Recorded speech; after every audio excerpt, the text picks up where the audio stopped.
Got up today and noticed that we have an ad that's been running for about a week now that has gotten a rejection notification. And I'm going to share with you guys what we do in this situation and what typically causes these things to happen. First and foremost, nothing to really panic about.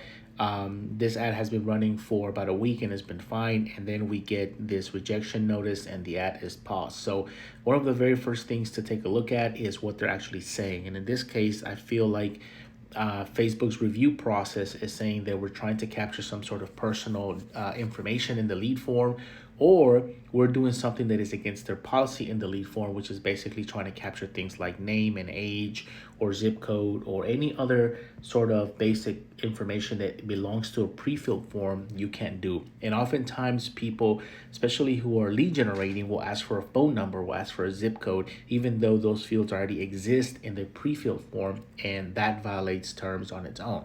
So when you come up with an ad that's rejected like this, the very first thing is you need to go in there and edit this ad and make sure that your lead form is compliant.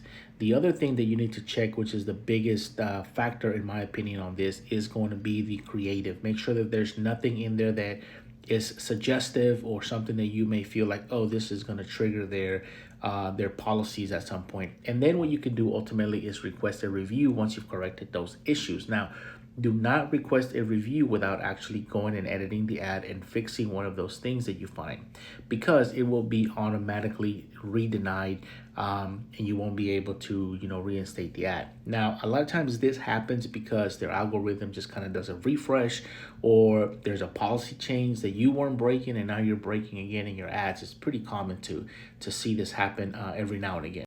Option number two is to go ahead and just delete the ad or stop the ad and then duplicate it again. Go back in there and see if you're breaking anything, and then just start it up again and let it go through the review process, let it get approved. Once it gets approved and once it runs again, then you can go back and turn this one, you can permanently delete it, or if there's a lot of data within the original ad that got rejected, you can just leave it off.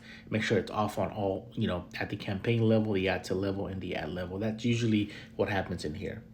Now, this is nothing really to panic about. Every now and again, something like this happens. Again, it's usually either triggered by a change in policy or a something within your ad that should have been caught initially to begin with when you first ran the campaigns, but their AI system didn't catch it, and now it's kind of refresh and it's starting to go back and rescan ads, and it caught something that it feels like it violates policy. Not a big issue here. Nothing to panic about. Facebook does have an advertising guideline with other policies. You can go ahead and check that out. It pretty much breaks down everything that they want and they don't want you to do.